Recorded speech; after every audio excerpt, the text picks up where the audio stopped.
Hey guys, and welcome to the little intro section that I like doing before these podcasts, and I would just like everyone to know that we don't really go over anything in particular in this episode. It's just us, it's just us rambling about body part training and different, things to do in the gym. I don't really know. It's kind of a extra cool special episode that we kind of recorded on the fly, so I hope you guys enjoy, and thanks for supporting the show.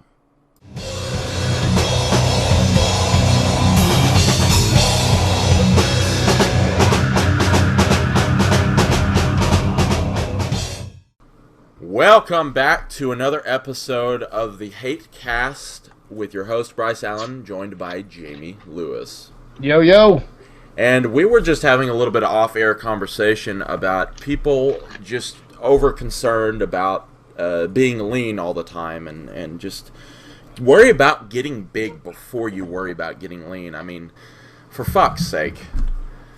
It frustrates me. But what were you saying about Big Z?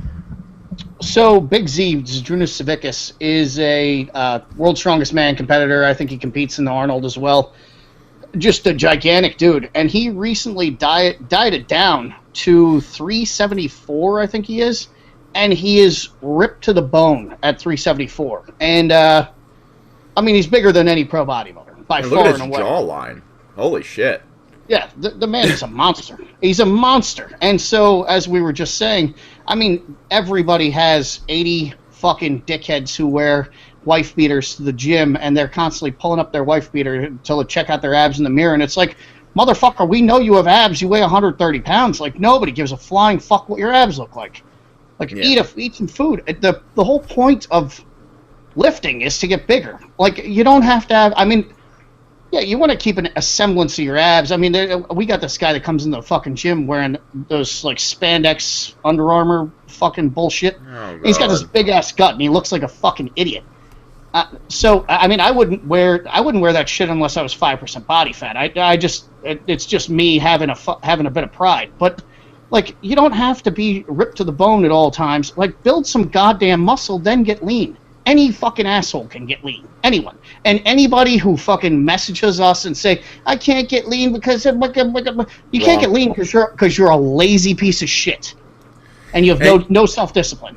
So and another thing, man, not to interrupt you, I'm sorry, but I'm fucking aggressive right now. God damn it. I used to think that I was fucking special for losing 100 pounds, but then I just see fucking Instagram spammed with people losing 100 pounds. Like, it's not that fucking...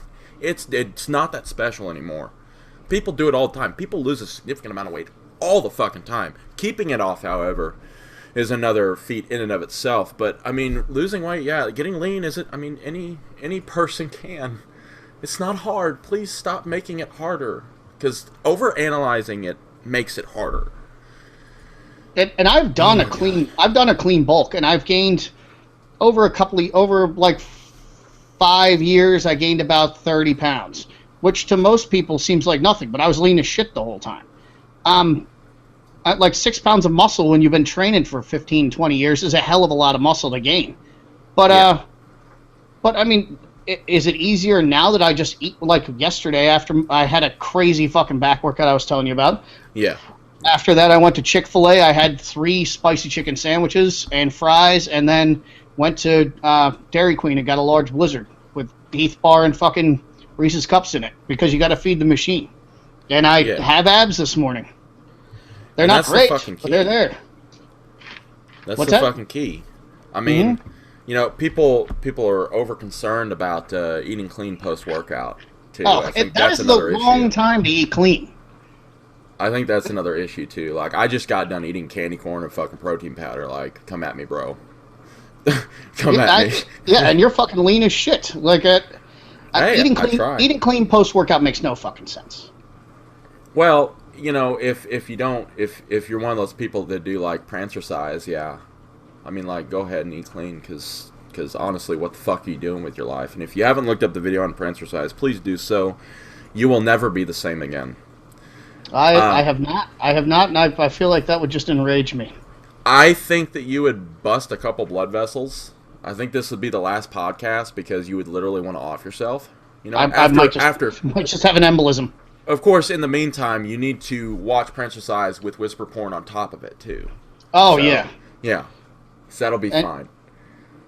But God, I'm staring. Somebody, completely off topic, but somebody messaged me and he was ranting about Alan Aragorn, who I know of, like, in passing. I've heard the name Alan Aragorn, but I don't know who the fuck he is. And as it turns out, I read one of his books like 10 years ago called Nutrient Timing. Whatever. But he was saying that this guy's seminars cost a shitload of money, and he's doing a seminar with Brett Contreras, who is this self-professed glute guy who can't squat 300 pounds, and... Hell yeah. Sounds like the right person to build your glutes. Yeah. Brad Schoen... He's the fucking dickhead behind all these fucking hip thrusters. Oh my god. Every time I see somebody want to do a hip thruster, I want to pick them up by their throat and throw them through the fucking wall. Like, I don't want to see it ever again. It is a useless fucking exercise. I hope everybody who does it gets fucking AIDS. I hope they bleed from their eyes while doing it. Unless you're a porn star, I completely understand. It's fine. Jesus Christ. Yeah, I mean, chicks do it all the time, and it's like, just squat, bitch. What are you doing? God damn, these stupid motherfuckers with these lame-ass exercises. Anyway, they're charging $500 for a fucking seminar. And it's literally probably about, all right, don't eat like an asshole, don't train like an asshole, and I think we've covered that in a podcast. Let me tell you, let me sum up for you the athletic achievements of these three people. Okay. Done. Oh, okay. Well. Yeah, that was it. They know nothing. They've done nothing. They've coached nobody. Like, how the fuck? And they'll be like, one of them, Alan Aragorn, claims to have coached like Stone Cold or something like that. Like, yeah, but he's a workhorse anyway. Like that's. Yeah, exactly. Anybody could fucking coach that guy, and it would work. You know what? You could probably put him on a vegan diet, and he would just build muscle like crazy.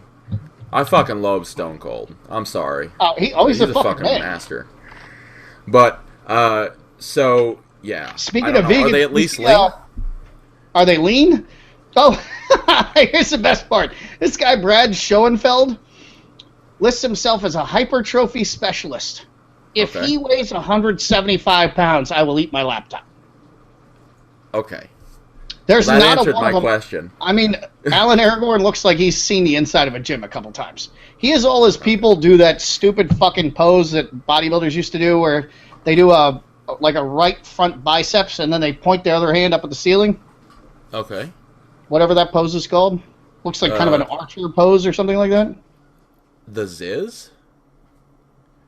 Let's not get into that. Let's not. Okay. Yeah, don't get me started. Okay. This. I'll have that embolism before we even get there. But anyway, to bring it back around. He's done some curls, but still, like, why are people paying $500 to listen to these people talk?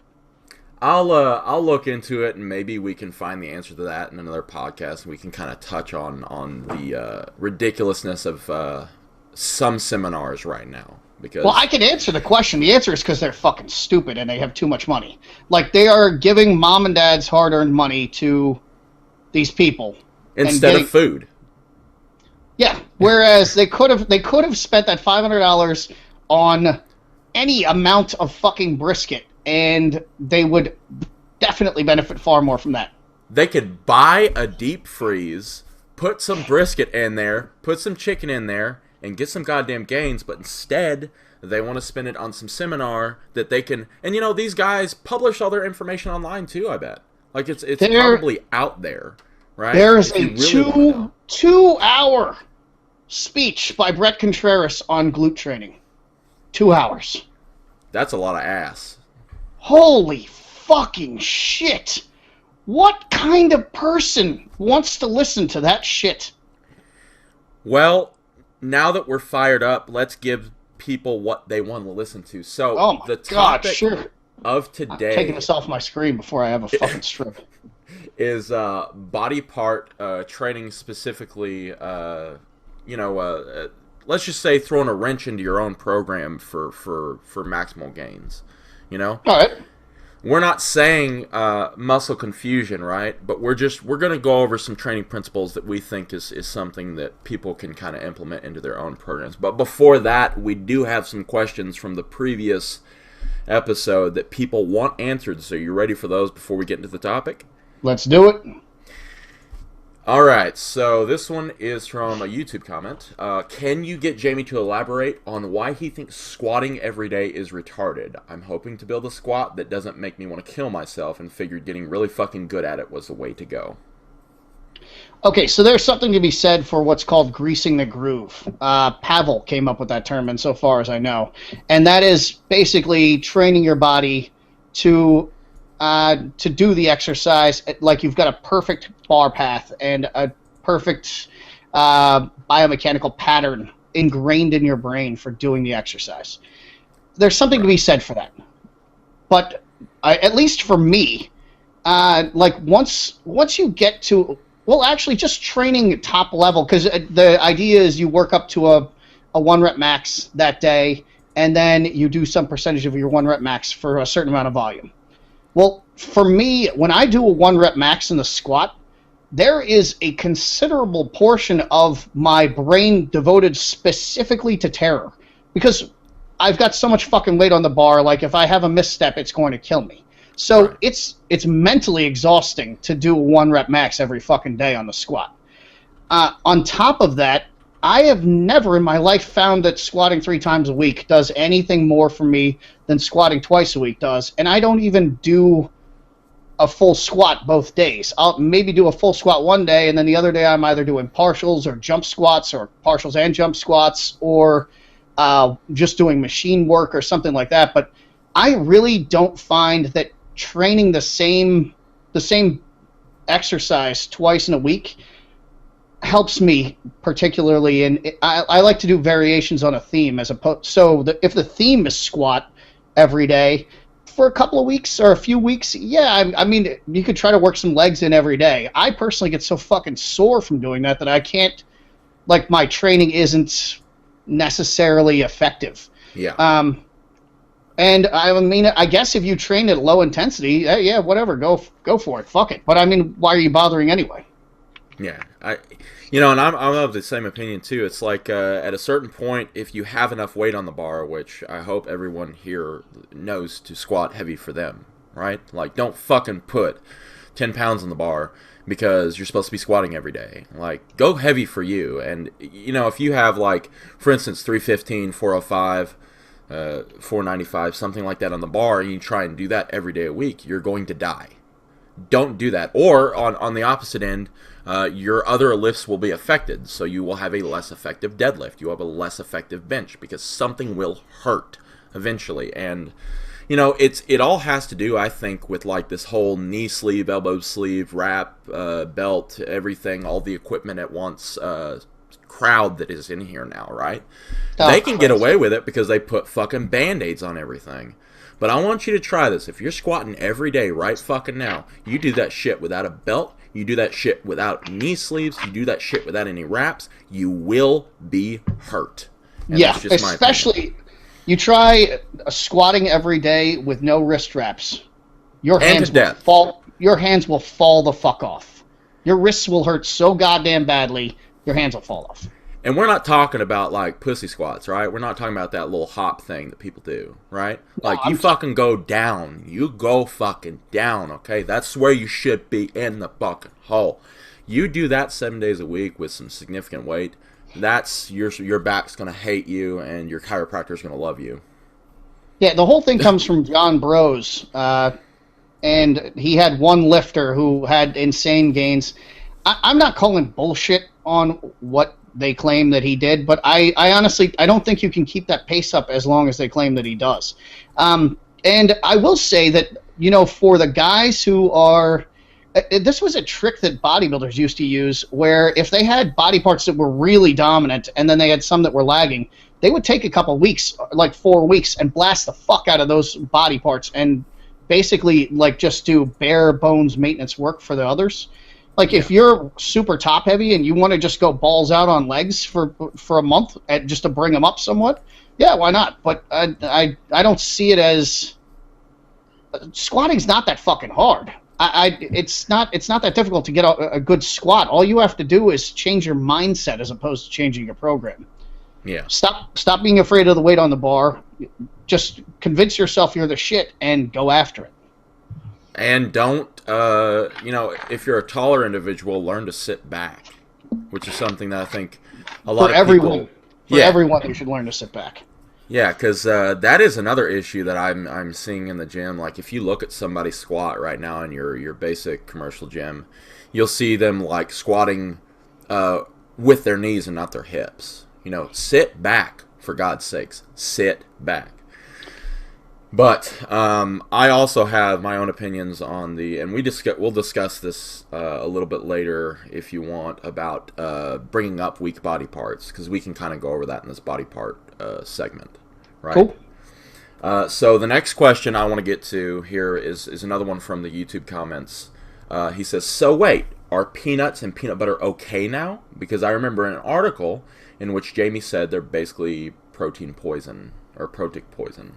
I think you worded that weird. So what are your opinions?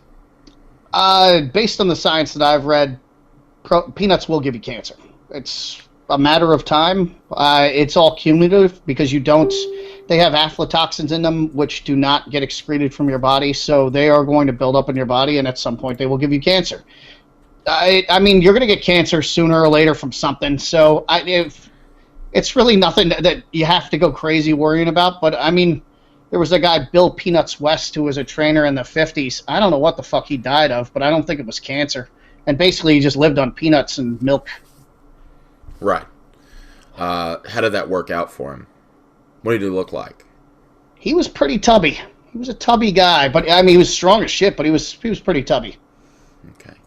He wasn't ridiculously obese, but he was like 1950s strongman tubby, So I believe they're talking about in the context in which we used it in our Rant 30, right? So you were talking about eating peanuts. Well, I said almonds. Yeah, we were talking about skinny guys who can't gain weight. Yeah, gaining weight. Right? Yep. So one of the issues with gaining weight with a clean diet, quote unquote, right, is you eventually hit a wall. What I would like to say is the fiber wall. Like, you will either turn all that fiber into clay, so you need to put in some dirty food. I'm an honest believer in that, right? Agreed. So, because either you run into malabsorption with all the fucking fiber from all the fucking fruits you try and shove in, or your appetite won't allow you to eat anymore because of all the fucking fruits and vegetables you want to fit in, or the fiber will turn into clay, like in some people, right? So you'll be backed up for a week, and then you just won't want to do it anymore. So, like, throwing in some peanut butter, or one of my personal favorites, chocolate syrup, is also another one. Like, I know it's just horse shit. Like, it is horse shit, right? Like, save it for your post-workout or your peri-workout. That's fine, right? Like, fucking... But don't make a majority of your diet peanut butter. I was just saying that it's a useful tool. If you really care about it that much, use almond butter. There's almond butter nowadays, There's almond milk. There's other sources of things, and olive oil is another one that people can use. Coconut oil, stuff like that. I just care about dense calories when it comes to that individual, right? And not just sugar. I'm more of a fan of you using fat and sugar if you're going to go dirty than just using straight sugar, because I think that is not great, right? Yeah, I'll agree with that. And I'll also add that I've written about Indian strongmen and wrestlers, and they're huge fan. I mean, they eat kilos of almonds a day.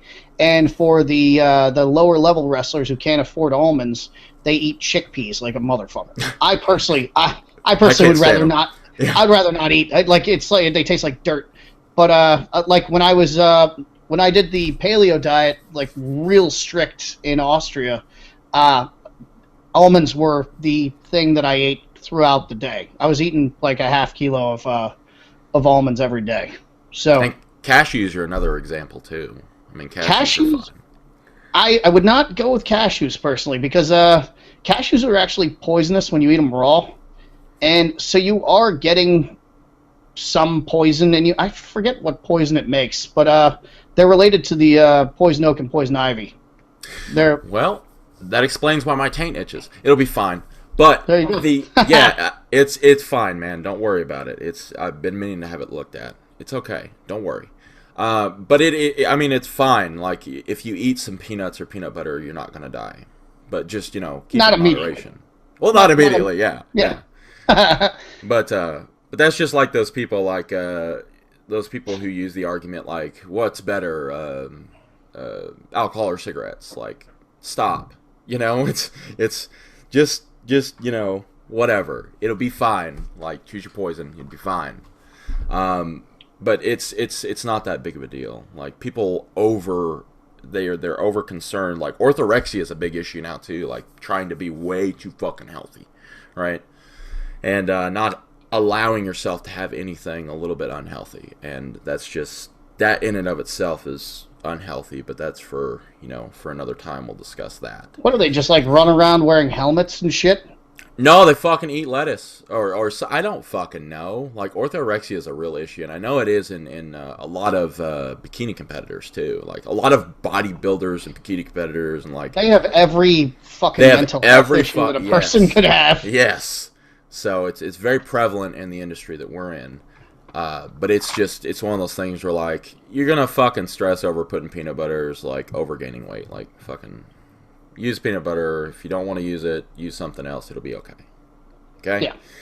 I think we've answered that one thoroughly, so let's get on to body part training. Now, you had mentioned that it would kind of benefit people to, if they're feeling, like, pissed off or angry or something like that, throwing in one of their favorite body parts and just training the fuck out of that. Like, just hammering away weight. What is your logic behind that?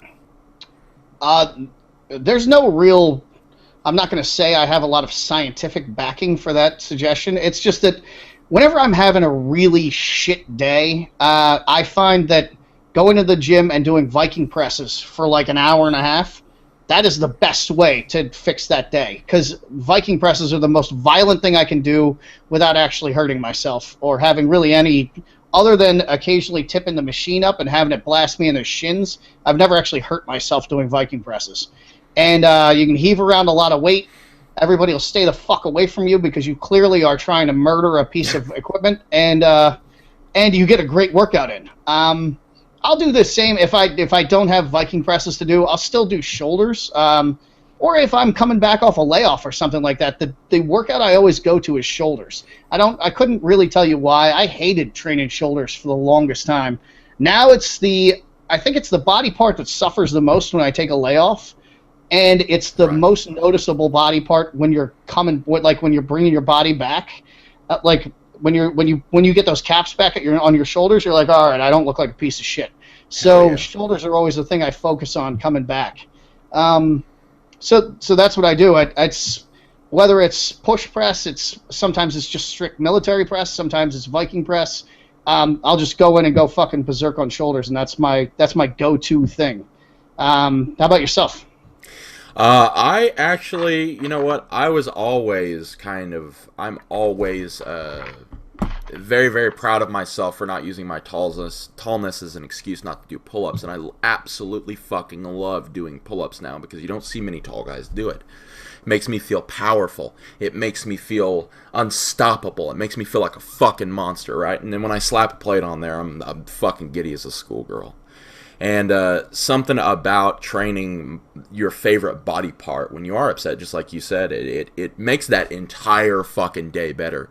You could have your fucking your like dog die or something, and it would make it a little bit better. Not replace the dog, but at least make that time easier. You know, I just thought of this, but the day my dad went into a coma, I went to World Gym and I worked out for like 2 hours and just trained shoulders. And that's probably one of the most ignored forms of therapy out there. I mean, we've said it previously just a while ago about, everybody having every mental disorder on the fucking planet in the fitness industry, just because it's kind of, it's this image-based profession that, or this image-based kind of clique that you're in is full of people who either, self-loathe or they're egomaniacs or something like that. I'm not saying everybody is, right? There's some well-adjusted people. But at the same time, like, everybody has their thing. Everybody has their issue. And I think the gym is one of the most ignored form of therapy for the general public, too. Which is why I encourage everybody. You have the best characterization for why. It makes you feel powerful. Exactly. I mean, you cannot fake real confidence. And when I get up there and I do pull-ups, and when I get lean, and when I get strong, and I get fucking muscular, there's something about it that just makes me want to pop my chest out, fucking show the world that I'm fucking here, baby. Take me or leave me, but I'll fucking destroy you. And it was such a big mental boost considering where I came from. You know, I was depressed when I was fat, and now every day is kind of cool. You know, it kind of is amazing in the little changes that now that I'm thinking about it, actually have noticed. And if you're ever feeling shitty or something like that, do exactly as Jamie and I do. Is just throw in whatever you want, because there's nobody, especially if you're not gearing up for competition. There's nobody telling you have to stick to something, right? What's the worst case scenario? You're gonna have a fucking awesome workout and you're gonna feel like $1,000,000. Yeah, you know? you're not derailing your training by having an awesome workout. Yeah. So, like, what do you think about, just out of curiosity, because I know this has been going around, and I would love to hear your thoughts on it. What do you think about Dloads? Oh, fuck's sake. Oh, no. What did I do? I see. I'm struck speechless. I'm poleaxed. Every time somebody asks me about a deload, I get so pissed off. My throat catches, or like my voice catches in my throat. The little very bit of concept. bile at the back of your throat. A little bit of bile. No, it's just like there's so much rage that my throat constricts. Okay. The very idea you can predict when a fucking deload is necessary, like when programming, or that it occurs once a fucking month, is the dumbest goddamn thing I've ever heard. Like, say, for instance, this fucking guy who wants to squat every day. That's gonna, if he makes it 3 weeks squatting every day and he's going balls to the fucking wall, if he makes it 3 weeks, it is a fucking miracle. But you know what? There's probably, like, after week 2, he's probably going to need to step back and do it once a week. Just have one, phone it for the fucking workout, and then he can get back to it the next week. You never know when that's going to come in, and it's not going to hit every body part at the same time. That idea is so ludicrous. It defies any sort of logic. That, you know, because I don't know about you, but my body parts are not, like, completely well balanced. And I know that I can literally train shoulders 3 times a week to the point where my eyes are bleeding. But if I tried to do that with my legs, I would fucking die. And I can't do it with my chest either, because my chest gets so fucking knotted up. I mean, sometimes I get one chest workout in a week, and then I have to take a week off because my chest is just filled with knots, and it's literally impossible for me to bench. So I don't know. I think at some point you have to take a step back and say, you know what, I'm just going to fiddle fuck around today. But do I call that a deload? No, I call that common fucking sense. Yeah. Which I guess isn't so common. But what's your take on deloads? No, it's not. People are snorting condoms. Yeah. So, all right, we'll cover that here in a bit. But or maybe a rant 30. Maybe. We can go over the trends. But, it's so deloads in and of themselves, the purpose is to give your body a break, right? From what? What are you giving your body a break from? That is what I would like every person who's listening to this podcast, in the world, whatever, to ask themselves, what the fuck are you giving yourself a break from, right? And it's the same people who go and do deloads with just the bar. Like, you'll see them pumping out reps with just the bar. Like, I can only do 10. I can only do 10 because otherwise I'm going to just overtax my muscles. Like, yeah, I'm going to overtrain. You're fucking not. No, you're not. It is very hard to overtrain. You know, my wife has a cool fucking story. When she was a kid, right? And kids are a great example because all they do is fucking play. They don't give a shit about this, muscle injuries and all that shit. They just fucking play, right? But she was jumping out of trees, and her mama told her not to jump out of trees, and eventually she started fucking getting these, like, little brown spots in her legs, right? And it's really cool, apparently, because it was rhabdo. Because she was jumping out of trees, causing muscle damage. And then, like, she's fine now. It paralyzed her eventually, right? And now she's fine. Like, great thing about being a kid is you can fuck yourself up pretty bad, and then it won't affect you later in life, and you're fucking golden. Yeah, what are you recovering from? Are you jumping out of trees so much that it's causing those little dots?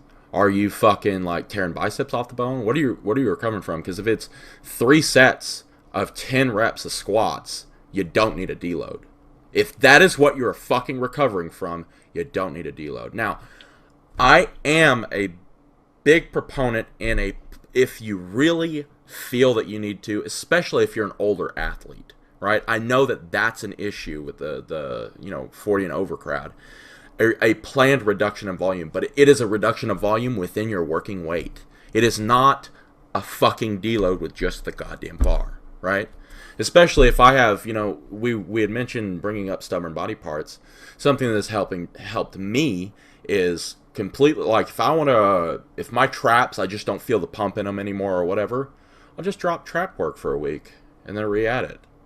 Like, that's my fucking deload, right? But I'm still doing deadlifts. I'm still doing all the heavy shit, right? I just don't isolate my traps. The muscle's not going anywhere. It's just a planned reduction in volume. Deloads in and of themselves, I do believe for most people is a complete and utter joke, especially with the intensity that they bring. Oh my god! You know what I saw yesterday? This blew my mind. A kid who was wearing elite FTS shorts. Oh god! After a solid 45 or 50 minutes of foam rolling and fucking around with bands doing prehab, I actually saw him lay down on an incline bench and bench. He was only doing 135, but I saw a person wearing elite FTS actually lifted a weight. It was fucking crazy to me, man. The next thing I'm going to see is a person wearing a rogue belt, squat over 400. Are you sure they weren't just stretching their IT band on the bench? Are you sure? I'm pretty certain. I had blood in my eyes because I was on my 10th set of shrugs with 9 plates. But I'm pretty certain I saw him. I could have hallucinated it, but I'm pretty certain I saw him do 135 for a couple of reps. We need to contact CNN right now. Yeah. This is breaking. Who knew? I didn't know that people who were FTS actually are elite FTS. I didn't know they actually lifted. I thought they were just in there to fuck around and get in my way. To be fair, if you wear elite FTS, don't fucking be mad at go us. fuck And yourself. if you are, be fair, go fuck yourself. Hi, thank you for giving us a view anyway, I guess. I guess. But anyway, it's just it's one of those things where when it comes to deloads, just what are you recovering from? If it feels like shit, drop it 1 week. If it feels better after that, you're pretty good. These slow ramp up. That's another thing that's become common too, is slow ramp ups in volume or weight. Oh my god! So they deload. I saw this one dude. I talked to him. He deloads for a week, right, with just the bar, and then he adds a plate onto his major lifts, right. So I wouldn't know what they're bench, afraid of. What do they actually think is going to happen? Being crippled, like people who are on all the drugs. That's what they're afraid of.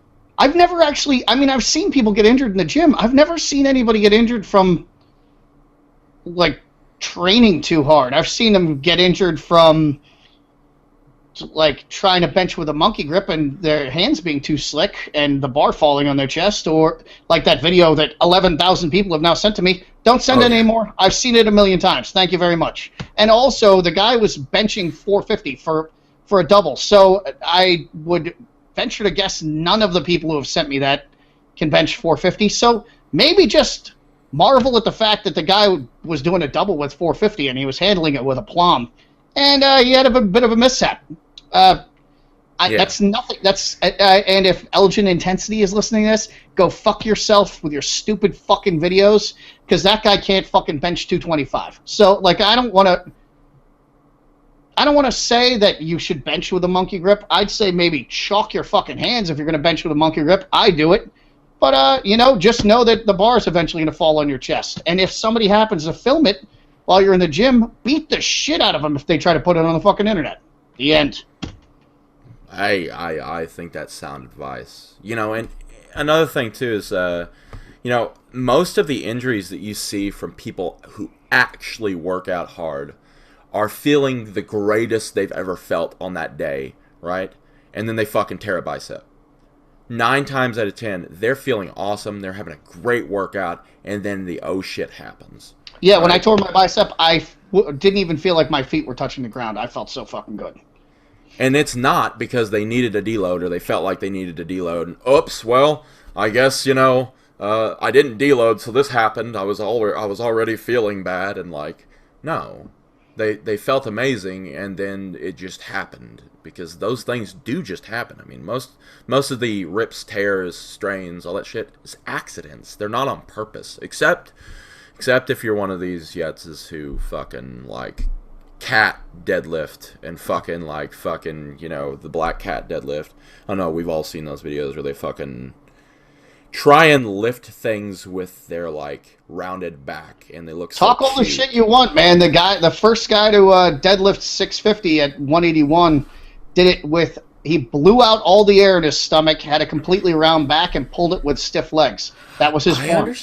I understand that. But I also understand that these kids trying to train like Dorian Yates, where you see him, and then fucking, like, rip fucking weight off the ground, like, they're gonna die. So, I think we can all agree that there's a fucking form you should follow. You can use some body English, but it's okay. Yeah. At least squat to death, damn it. That really fucking bothers me now. Ever since we went over the rant 30, that really fucking bothers me. At least squat to death. I oftentimes I squat a little high. It's a couple inches high. It's not like I'm just waving my ass behind me. But it's not quite to depth because I only squat to depth in competition. It's just I don't want to train myself to develop a level of flexibility that's too great. Because if I do, then I don't get the Golgi tendon reflex of my muscles going, holy shit, that's as far as we can fucking go, and firing me out of the hole. I'm more talking about beginners. Yeah, I get you. So, but anyway, that's, like I said, we've already been over that in rant 30, and I'm fucking aggressive today. Like, I made this Facebook post today about fucking finding just shit in public restrooms on fucking toilet seats. It's fucking gross. Don't fucking do it. I don't understand what the problem is. Just sit down on the fucking toilet. Don't be a pussy. God damn. Standing over the toilet like you're fucking Lord Byron.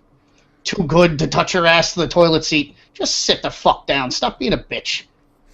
But at the same time, let's get back to the topic at hand. So body parts. Training body parts as a form of, would you say that would be something that somebody could implement to actually increase their gains? Like doing the you feeling pissed off or you want to feel good or you doing, because I feel that people give a better effort to body parts or exercises that they like to do. And that's just generally like human nature. So, would you agree with that? Yeah. So, regardless of what anybody says, there's no real, and I know this is going to be controversial, but there's no real exercise that you have to do, right? If you don't like pull-ups, right? First of all, reevaluate your life. Second of all, and you like pullovers, do pullovers. Because that's the one you're going to be most effective in, right? And I do kind of like the regulation, the auto-regulation of your training. And when you feel like you would like to train some chest, fucking put up weight on the bar and train some chest. I mean, what's the fucking big deal, you know? People are so concerned about sticking to their program that they often sometimes short themselves of gains that they could have. I feel like the next natural question that somebody's going to ask as an outgrowth of this, we might as well address, is if you were only going to do one exercise, what would it be? Fuck. Which is the dumbest question ever. It is. Why would you only do one exercise? Okay, like, truth be told, right? If there was one exercise, I know people are either going to hate me or love me for this, right? Deadlifts. Oh, all right. Just because it's the most bang for your buck, like muscle-wise. I believe, right? And I like having a big back. I like having a wide back. It's something that gives me joy, right? So if I had to do one exercise for the rest of my life and I couldn't do anything else, which is a retarded thing to ask, deadlifts. Of course. For me. What about you? I think I mean, I agree that the deadlift is a great choice, but I think I might actually go with squat to press. So you do a back squat and then you press the bar off your back. Oh That shit. you're getting. That's actually why I started doing like the style of training I started to do. One day I was just fucking around in the gym and I was like, huh, I squat so hard the bar kind of comes a little off my back. I wonder what it would feel like to squat and then press. So I started doing that and I was like, I love this fucking exercise. And that's when body part training went out the window for me. Yeah. It didn't fit into the scheme. So you're not do you still target body parts? Like, I know you do some isolation work for like biceps because you really, I mean, but to be excuse me, I burped and did something at the same time. It's fine. Yeah, My body's broken. That My body is painful. broken. I'm at the last end of my diet. My body is completely shot. It's fine. You need a deload. I'm broken. I'm done. But but no, it's when it comes to body parts, you know, you could do like chin ups, right? Which is compound movement, big biceps, right? But what are your opinions? What are the things that people should isolate, in your opinion? I'm a fan of isolation exercises for everything. I do isolation exercises for literally every single body part. I am a huge fan of doing machine rear delts. I'm a massive fan of that. I do it maybe 3 times a week because the same way, yeah. Your rear delts can never, ever, ever be too big, and they assist in all sorts of things. And they can take a lot of punishment. Holy fuck, they recover fast. You literally can't overwork them. It's not possible. Face pulls and machine rear delts I do all the time. But I mean, I do isolation exercises for every single fucking thing. I've even started doing wrist roller because somebody told me on Instagram they didn't like my forearms, and I was like, yeah, I don't like them either. And then I was like, you know what? I might as well start working the fucking things. So more people need to take that approach. You know, if they don't like something, fucking fix it. Yeah. Right? You know, and that's a great example. Like, I would encourage everybody who's listening to look at their physique. Like, even post pictures of it, right? And you need to ask people, like, on your Instagram or whatever, what don't you like about me? And then work Nobody is going to give them a good answer. Same answer. Yeah. Well, nobody's going to give him a good answer. The only reason this guy tried to, said that to me, and he told me this in a PM, that he was trying to bait me into being a dick because he heard what an asshole I was. And when I said, yeah, I don't really like him either, haha, he was like, what? What? I thought you were going to get mad. And I was like, nah, I got small forearms. I don't know what to tell you, man. I've always had small forearms, but I guess I ought to work them more. And he was like, yeah, what? It was pretty funny. So, hey, you dumbfounded somebody on the internet. It looks like you're a winner. So, yeah, but they usually have they have an answer for everything. Take a picture of yourself. Well, you don't even just look at the fucking mirror. Everybody's busy with goddamn pictures. Let's dispense with the pictures. Don't post any fucking pictures on the internet. You don't need to ask nameless, faceless strangers what they think because their opinions don't fucking matter. Look in the mirror, see what you like about yourself, see what you don't like about yourself, and then make a plan to fix it. That's exactly how I actually organize my own training. Is I look and I have an objective view on my weak points, right? Like, for me personally, my rear delts are shit. Like, for some reason, right? I do deadlifts, I do rack pulls once a week, deadlifts once a week. I do rear delt work, but let me tell you something. 2018, right? Yep. We're gonna get some fucking rear delts popping.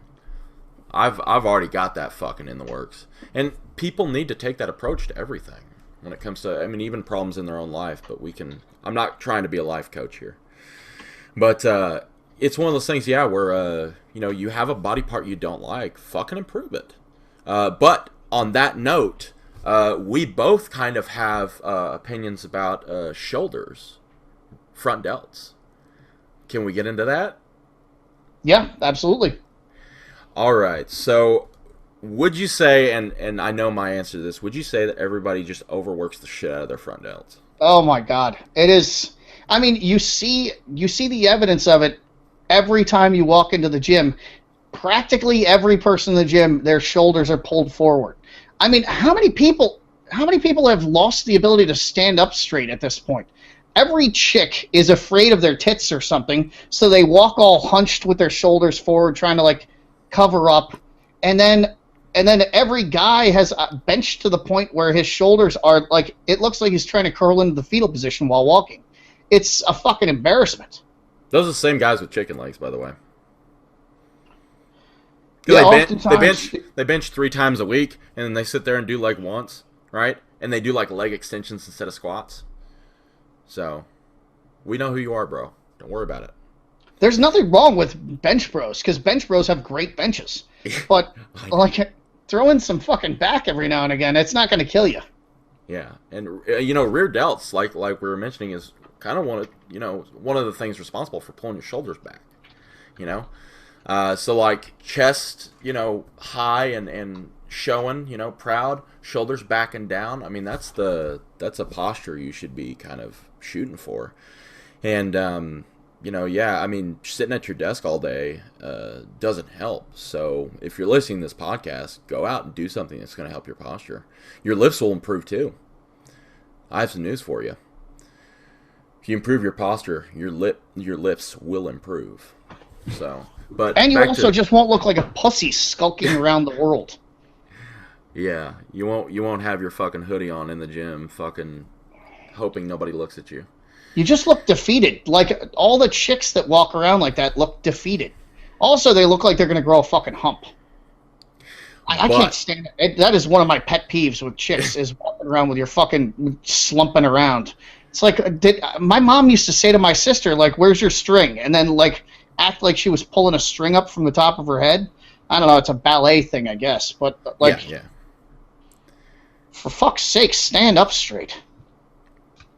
But as for the front delts, like, what would you suggest? How much is too much? And I mean, any amount of front raises is too many fucking front raises. It's enough with the fucking front raises. Do you bench? Yes. That's plenty of front delts. Do you press to the front when you overhead press? Yes. You've done enough fucking front delts. That's all the front delts you need to do. Work on your caps. Work on your rear delts. Work on literally any other body part. Work on your fucking tibius before you work on your goddamn front delts. Because everything else needs work more than your front delts. You and I have the same opinion. I mean, I see people include, they have a complete day devoted to shoulders, and all they do is like front delt raises, rear, lateral raises. They do fucking front delt raises on the machine, and then they go over and do it with a barbell. And it's working the same thing, by the way. Tibialis is what I meant. I said tibius. I meant tibialis. I was sitting here like, what the fuck did I just say? Tibialis. Okay. Yeah. But, I mean, people overwork. If you're benching and you're overhead pressing, there's no need. Just work on your lateral delts. I mean, your caps, like you said. I mean, whatever happened. By the way, what is your opinion on upright rows? I do them. I'm really a bigger fan of doing high pulls. Okay. I do Chinese stiff-legged high pulls, real fucking heavy. But I don't have a problem with. Sometimes I'll just, like, when I have those days when I don't feel like training anything, but I kind of feel like doing some shoulders. I'll just go in and do a bunch of like cable laterals and cable upright rows and shit like that. Yeah, I recently started reincorporating them because there was this myth a couple of years ago that rear delts upright rows destroy your shoulders, right? Oh yeah, those and behind the neck presses. Yeah, because they're apparently so fucking dangerous. Like, how's your neck, bro? How's your neck, Jamie? Is it good? It's perfectly fine. It's perfectly fine. You sure you're not like you're not in a wheelchair right now? No, I'm ambulatory. Okay. Well, then I guess you're just the genetic elite because your neck didn't break. That's exactly what it is. According to bodybuilding.com, and for people who like bodybuilding.com, ambulatory means that I can move about of my own volition and under my own power. The volition might be too hard a word for you guys as well. But Google Yeah, it. god damn, I hate bodybuilding.com. But yeah, they will say, oh well, he's a genetic freak. And I am the furthest fucking thing from a genetic freak. I like everything I've gotten from hard fucking work. It like I wasn't like Ed Cohn or Bill Kazmaier, who the first time he benched 350. I was not that guy. Yeah, see, I wasn't either. I mean, I joke about it now, but I had difficulty doing curls with 5-pound dumbbells because I was just so fat and out of shape. I didn't start with 135 even on the bench. I started with like the bar, and now I can do I'm up to 395 on bench now. So that's pretty. I'll give myself a golf clap. It's still not anything respectable, but it's okay. So like I totally get what you mean there, but people are too worried about something going wrong with their shoulder that I think that they're afraid to push overhead press as well, right? And bench, like they're afraid to really, fucking push it when it comes to bench because they're afraid something's going to go wrong with their shoulder. All because, like I said, somebody wrote an article about fucking upright rows destroying your shoulder and behind the neck presses destroying your shoulder, that they don't even do them anymore. And they're like lost little tools that you can use, I think they're fantastic. I don't know what your opinions on the whole, hypersensitivity to anything with your shoulders in the industry going on right now. What do you think about that? I think that's really due to people having done so much benching and so much front delt work and like really neglecting, as much as I hate using the word mobility, doing shit like squatting with a low bar really helps your shoulder mobility. Or you get all these guys, the geared guys especially, who are using buffalo bars and this Texas bar and that other fucking bar. The bamboo bar. It's my favorite. My shoulder flexibility, and you won't have any fucking shoulder flexibility if you don't at least try to do shit that will extend your range of motion. You have to extend your range of motion if you want to have it. So, the people who are like, every time I do this, I hurt my... Go fuck yourself. Either do it or don't. I don't want to fucking hear about it. Like, if you are one of the select few who's just a fucking pussy and you can't do normal shit that everybody else does, then be a pussy and shut the fuck up about it. At the same time, there is an interesting discussion when it comes to, because we were talking about doing your favorite exercise and that being something that, may actually be beneficial towards you, both mentally, physically, and gains-wise, right? So it's the same thing if a movement just fucking pains you. There are certain people, and I know this is probably going to drive you insane, but there are certain people that just can't do dips because their just shoulders aren't built for it. Your fucking clavicles, I'm sorry, bro. Like, dip bars aren't adjustable, really, in most gyms, and people end up... I see more people fucking their shoulders up doing dips the wrong way, or doing dips in general if they have, like, these, like, narrow-ass shoulders, than I see people injuring themselves doing overhead press. So... Can we pause for, like, 1 minute? I just want to run and get something to drink, and then I'll come right back. Yep. I need a drink after this, too. All right, cool. Yeah, I want to address the dips thing. Just give me a sec. All right.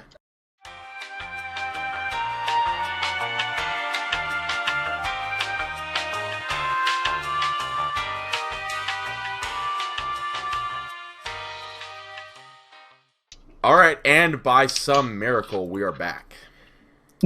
It's almost like I pressed the record button again or something. Imagine. It is the magic and glory of technology.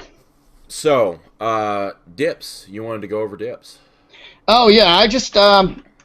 I understand where you're coming from about the lack of adjustability and the fact that some people have narrow shoulders, some people have wide shoulders. I personally have very narrow shoulders. The only reason I look so wide is because I have packed so much muscle on the sides of my shoulders that I am wider than my frame would indicate I should be.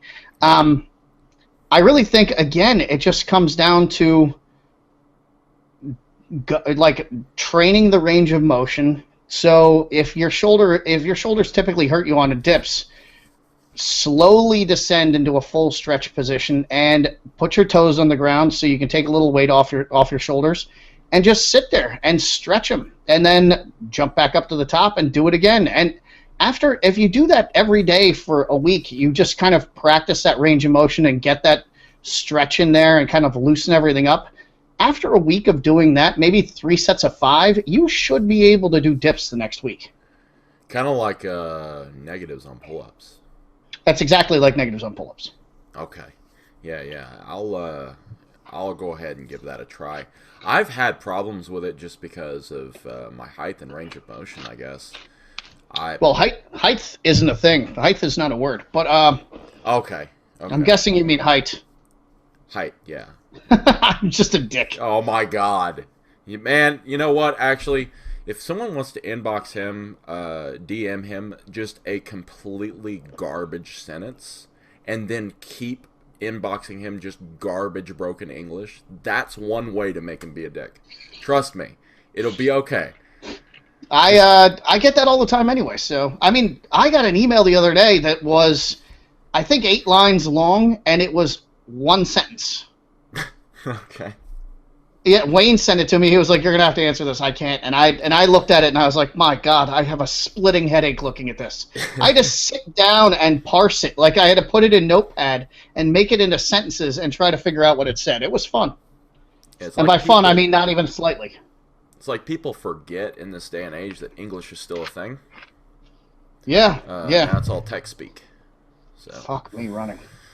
And my mind just goes so fast. Sometimes I misspeak, and I just don't correct it. I just move past it, and it's wonderful. It's wonderful being in a conversation with somebody like you, because you'll catch me on my shit every once in a while, just like intervention. It'll be okay. Don't worry about it. But anyway, back to the dips. You know, the thing about it though is if you don't want to do something like dips, or you don't want to do something like, I know I had to ditch bent over rows, and I switched to single arm rows just because in this last little stretch of diet, my lower back decides it's not going to participate, right? And that's when you kind of make adjustments on the fly to your programming or your routine or whatever you have it. Because I know people are all about programming now, which we can go over. But you know, if it's something like that, if you feel something's a little not feeling right, take it out and then replace it with something else. If you take out dips, replace it with something like tricep rope push downs or tricep extensions if you're doing them for your triceps. And then, of course, people still do dips for their chest, which is fine, whatever. But what are your opinions on that? Classifying dips as a chest exercise? I mean, you can classify it as a chest exercise. I don't see, and I'm not going to go into if you're leaning forward. I don't even know if that's still a thing, the leaning forward, or if you're a vertical. Is that still a thing? I think that's people still? Okay, because I know that used to be a thing in the '90s. Like if you lean forward, it's a chest exercise.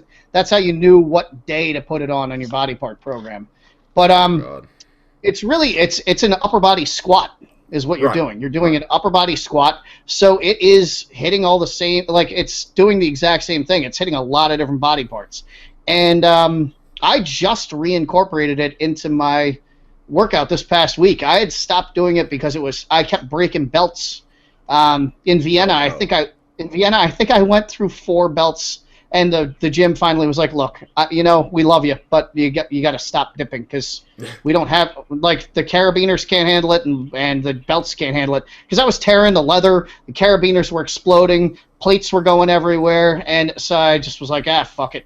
And so now I've gone back to it, and I wasn't moving tremendous amounts of weight. I was doing sets of 5 with 3 plates, but 5 and 6 for like an hour the other day. And then I tried to bench after it.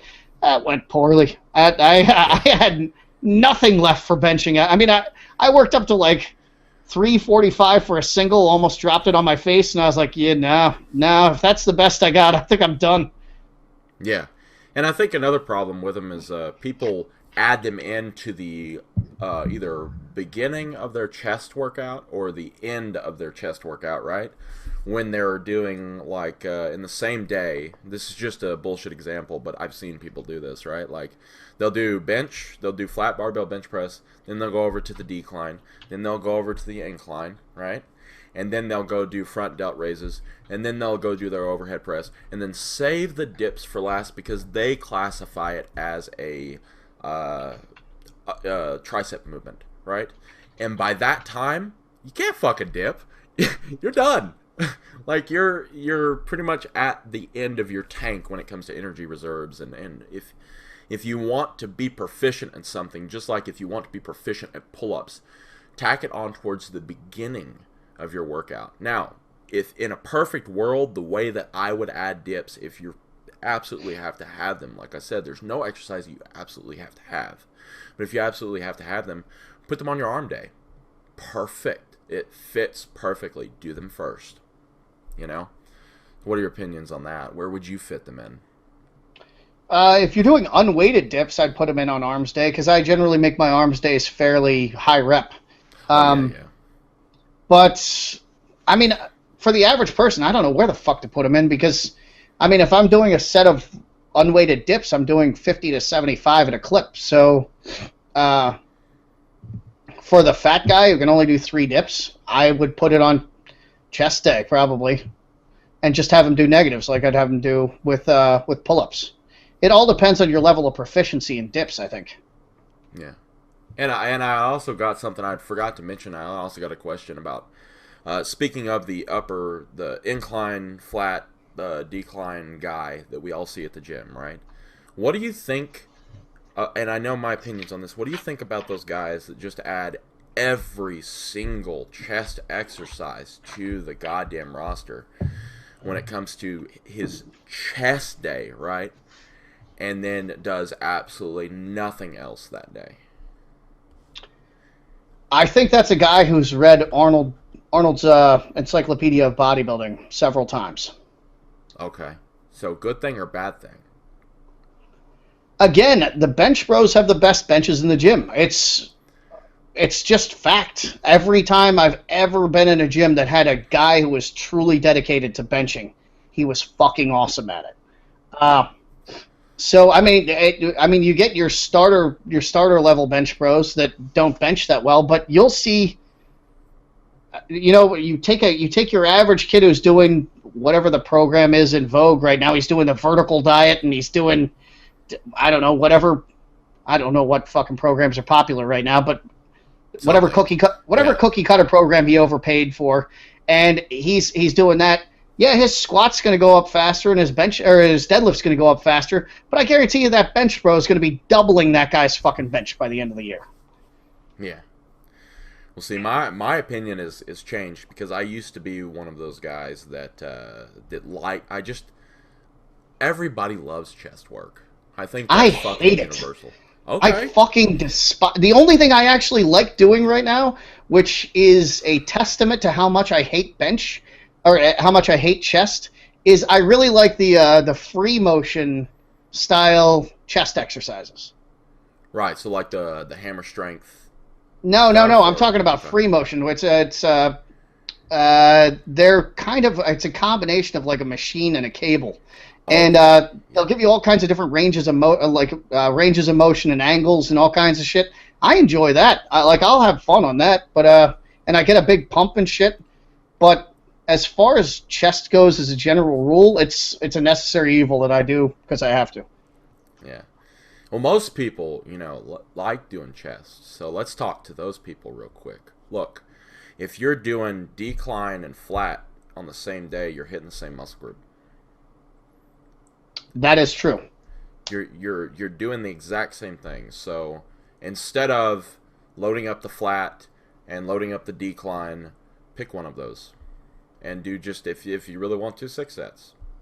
Because everybody does 3 sets of something, right? Like 3 is this magical number that everybody. Actually, I'm gonna disagree with you. Oh, come on, man! All right, what's your reasoning behind that, though? I realized watching somebody decline the other day right after watching a video of this girl with just a retarded setup and a crazy arch benching. The decline bench is essentially like having a good arch while benching. So all it does is really change the range of motion. So you're kind of doing a partial bench press by doing a decline, which I don't really have a problem with. I like partials, and you get to use more weight than you do for a regular bench. So you're getting some extra bench work in there. I don't see a problem with it. Well, that may be, but I would not replace the bench press with the decline though. Right, and I agree with you there. I mean, it's all depends on personal preference too. I mean, some people just prefer doing decline. Like if you're gonna push yourself harder on that one, you're looking for the gains. You're not looking to be in a powerlifting meet. You're not looking to be in a bodybuilding show. You're just chasing those gains. Fine, but at the same time, like the flat barbell bench press, in my opinion, has more carryover than the decline. Do you think you'll get because I think, well, at least coming from the 90s perspective, guys did the decline bench because they wanted that kind of hanging chest look that Arnold had. Okay. Do you think it lends itself to that look? No. All right. No, and the only reason is because that hanging chest, like almost booby style, like fucking, I wanna fucking that separation between chest and breastplate, sort of hanging over thing. That's genetic. That's where your fat decides to go, like deposits. Arnold was also very lean when he had that, right? If he was, let's just say 20% body fat, he wouldn't have that. I don't believe. Nah, he would just have a sloppy chest. So, and a lot of guys do get that when they get lean enough. But you also have to understand that, variability in muscle shape and size depends on that too. I mean, some guys, their nipples way up there, right? So their nipples like in the middle of their chest. Arnold's was down at the bottom of his chest. So, I mean, if you really want to overanalyze it, right? I just don't think that will lead to that. I think that you'll get that if you're meant to get that, like shape wise, you will get that doing flat. That's just my opinion, though. I would agree with you there. I just figured I'd ask because it was a question that was asked a lot in the 90s. So yeah, no, and it's the same thing with everybody thinks that you need to do flies in order to get the line in the middle, right, where your pecs separate, right? You want to talk about an exercise that'll trash your fucking shoulders? Let's talk about that shit. Oh my god, no. Okay, let's talk about it. 90-pound dumbbell flies. Let's go there, right? So yeah, would you just buy a 44 Magnum, turn it around, put it against your shoulder, pull the trigger, and then get somebody else to do it to the other shoulder? Because you know what? That's what's going to happen. Every fucking bench bro on the planet who claims he fucked up his shoulders doing behind the neck press actually fucked his shoulders up doing flies. Yeah, and there's ways around it too. So if you really have to do flies, right? Like I like doing flies because I like the pump. Just because of reasons, right? Everybody has that exercise that they do because of reasons. It's just they have no reasoning behind it. They just it's something that they gravitate towards. And I set up an incline bench with cables set up behind me, and I do flies with my at a slight incline. I feel that takes a lot of pressure off my shoulders, and I don't go way, way back like a lot of people do, and I know that's going to drive some people insane. But I bring my arms parallel with my body, and then I bring them back. So there you go. Yeah, and I'll do it. I'll do it with the free motion on cables. Yeah, and that's another issue is people go too far back on flies. Yeah. So I wanted to work the 44 Magnum in there because I know everybody was waiting for it. So. Oh yeah. but yeah, it's crazy. The other thing that was popular in the 90s is growing your teardrop by placing your feet somewhere else. What do you think about that? I don't know about placing foot placement, but on extensions, I know for a fact that bodybuilding magazines tested the EMG stimulation of each head of the quad while pointing toes in different directions on extensions, and they showed definitively that there was a difference in activation. So, I honestly think, I mean, turn your toes out a little bit if you want to hit your teardrop more. Turn your toes in a little bit if you want to hit the outside. I mean, that's a personal opinion based on what I used to see in magazines, and I know that must sound weird to people, but people actually used to buy training magazines. That's actually how it's how you'd be able to identify a kindred spirit in public, as if they were sitting there reading a bodybuilding magazine. So, and it was one of the only places to get information. It was the only place to get information. People don't realize that is like before the internet, before bodybuilding was really big on the internet, because, you know, there was internet before. It was just a bunch of shitty boards or like BBS systems or whatever, right? Like before all this mecca, this gigantic thing that the fitness industry has become, there was the bodybuilding information that you got, the powerlifting information you got, the all that stuff was in magazines, and word of mouth.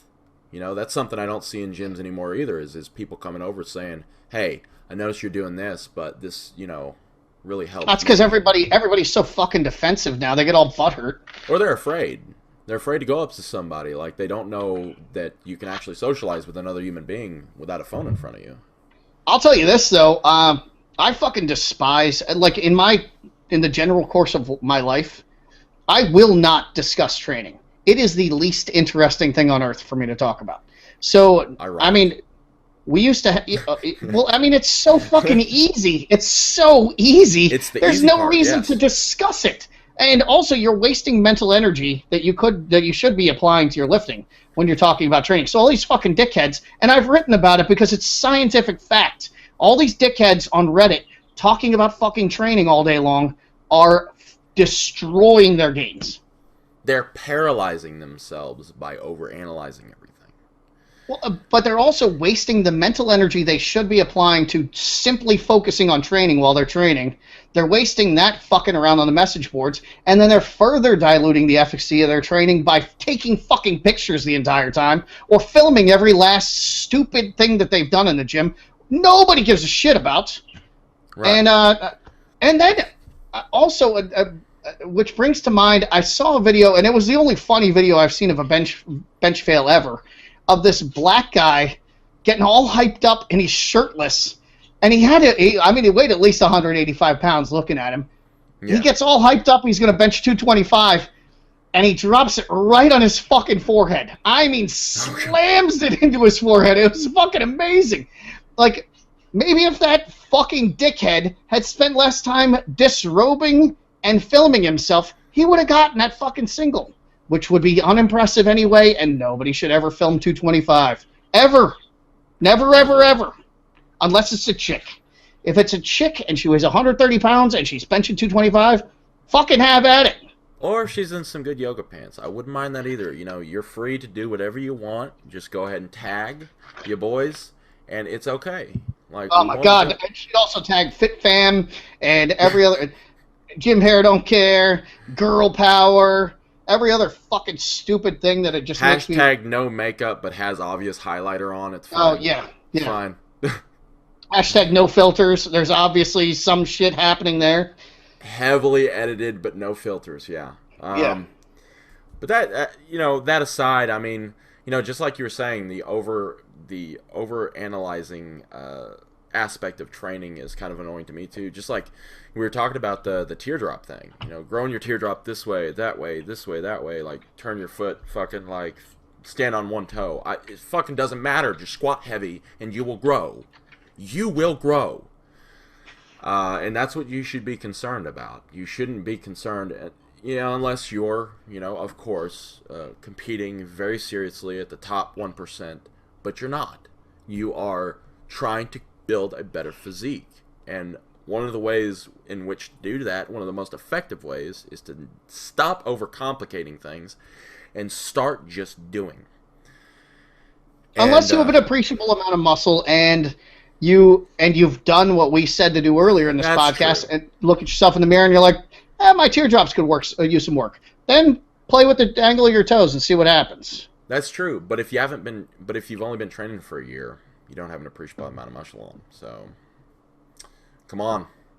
Come on, just get that 5 years under your belt, 7 years under your belt. Then you can go ahead and overanalyze things.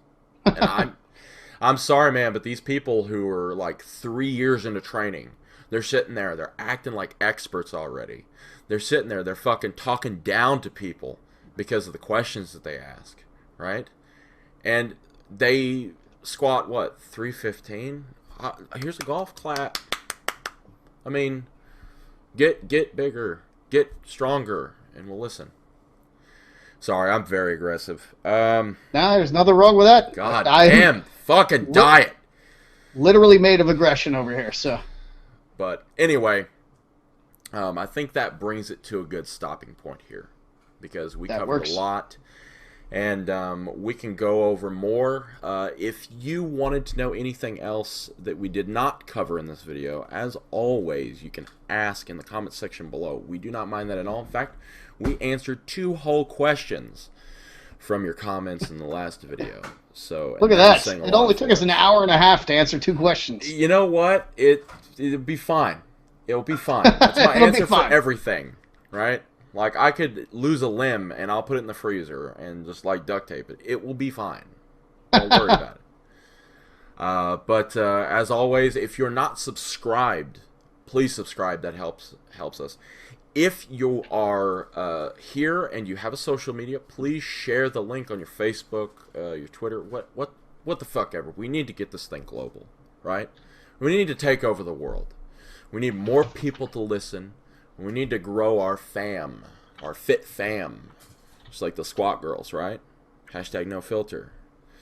And as always, there's a giveaway. So I think, what are we giving away this time? You tell me. You're the one. You are the host of the show. Oh shit! Everybody needs more protein because more protein equals gains. Let's do Kraken.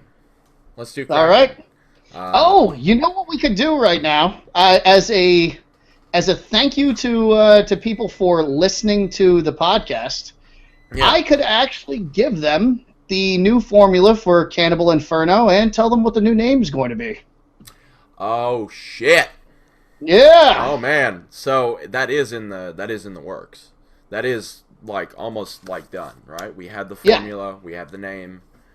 Yep. I just sold Wayne on the name today, and anybody who is a fan of Warhammer will be a fan of this idea. 40K or the old stuff? 40K. Okay, you got me. Oh man, I sound like a schoolgirl now. There's a reason. Don't worry about it. But all right, so why don't you go ahead and go over the new name? What was it? The new name for Cannibal Inferno Amped is Cannibal Immolator. Oh, I like that. Fat stores get immolated. Yes. That's all that I can come up with right now. I'm not very creative on the fly. It'll be fun. So what have we changed and what have we added? Or do you want to save some ingredients so that nobody rips our products like they have on other supplement companies? We know you guys. They're going to rip it anyway, so I'll just go ahead and give it, because this is actually, in my opinion, this is going to be stronger than Cannibal Inferno. There's a reason why it's the Immolator and it's not Inferno. Okay.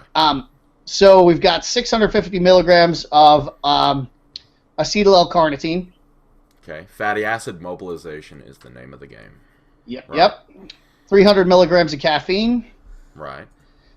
250 milligrams of Senegalia Berlandieri, which actually it's the extract of that. So basically, it's 250 milligrams of a couple different kinds of PEA. Right. So mood enhancement and stimulant effect. That's the stuff that is in Red Sky that makes you feel so goddamn good when you take it. So almost like a nootropic, right? Yep. But a stimulatory nootropic. Exactly. Instead of something like GABA that's going to calm you down. Yeah, go ahead. Right. This is going to make you more amped. Then we've got 100 milligrams of green coffee bean extract. Okay, I like it. 100 milligrams of Thermo V, which is a combination of vanilla extract and caffeine extracts. Or, I'm sorry, not caffeine, capsaicin. Yeah. Yeah. Then we've got chromium polynicotinate, Okay. 50 milligrams of that. Here's one that people who read my blog will appreciate. I got 50 milligrams of grains of paradise extract. Oh, shit. Yeah, which, Explain. so grains of paradise is actually it used to be a very popular seasoning. Now it's sort of relegated to Indian food, and that's it. I actually put it on everything now. We've got a pepper grinder with it in there. It tastes like a milder pepper. And the active ingredient in that is, I'm going to have to look it up. It's but it's similar in many ways to, it's like a combination of pepper and like actual chilies. I'm getting it right now. Okay, so paradol is the ingredient in it. Paradol.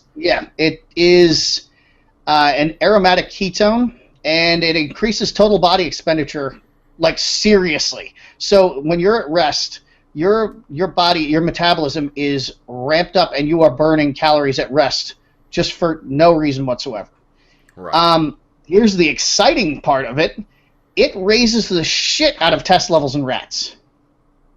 That's a good thing. Yeah. Yep. So.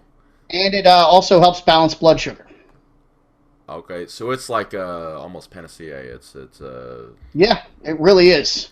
The shit's nearly magical. So that's awesome. Then we've got hegetamine and hordenine, which were in there before. Those are both sort of similar to synephrine, short-acting esters, so that they really get you sort of shot out of a cannon right at the beginning, whereas caffeine takes a little while to hit you. Yeah. Evodimine, 25 milligrams. Okay. Synephrine, 25 milligrams. Okay. Then Now bioperine. What's that? Is that isopropyl synephrine? No, we didn't put the isopropyl in there because we didn't want to kind of do isopropyl across the board. So we just did synephrine HCl. Okay. Then we did bioperine, which is pepper extract, and it actually increases both the potency of everything that's in here and also the length of time that it hits you. By a large amount, by the way. If people are unaware, it's actually pretty effective in pharmaceuticals as well. Yeah. So, but go ahead. Then we got 2 milligrams of yohimbine HCl and 1.5 milligrams of alpha yohimbine. Okay, that one's new for us to use. I like that. I actually like alpha yohimbine. I'm a very, very big fan. Yeah, so this shit will light a fire under your ass. It will burn the fat, and it will have you running around chattering away to people like you had recently taken a trip to Colombia. Oh, that's perfect. It's not like I have the gift of gab already. Yeah, that's exactly what the two of us need. Yeah, but that sounds fucking amazing. So just so you know, guys, this is to be announced when this is coming out because we still have a few things on the burner, if that's a good way to put it. Yeah, so, and we still have to have the Sin design the label for this. So right. So it's coming, guys. It will be here soon-ish. TM, But you heard it first. You heard it first, right here on the Hatecast. Now, to enter to win the Kraken, all you have to do is comment below, or I'm going to be making a post on our Facebook about this very episode. You can comment on that. You can comment on the Anabolic Mind post that I'm going to make with the Hatecast link in there. So you guys have multiple ways of entering to win. And guess what? If you comment on all three of those, you get multiple chances to win. If I can speak, that's fine. So, guys, it's fucking cool. We're giving away protein powder, and I just want to say thank you guys from everybody here at Chaos and Pain. You have made this Hatecast a fucking wonderful experience and experiment. And we will see you in the next one. Yep, absolutely. And it will be on iTunes and Stitcher soon. TM. Trademark pending.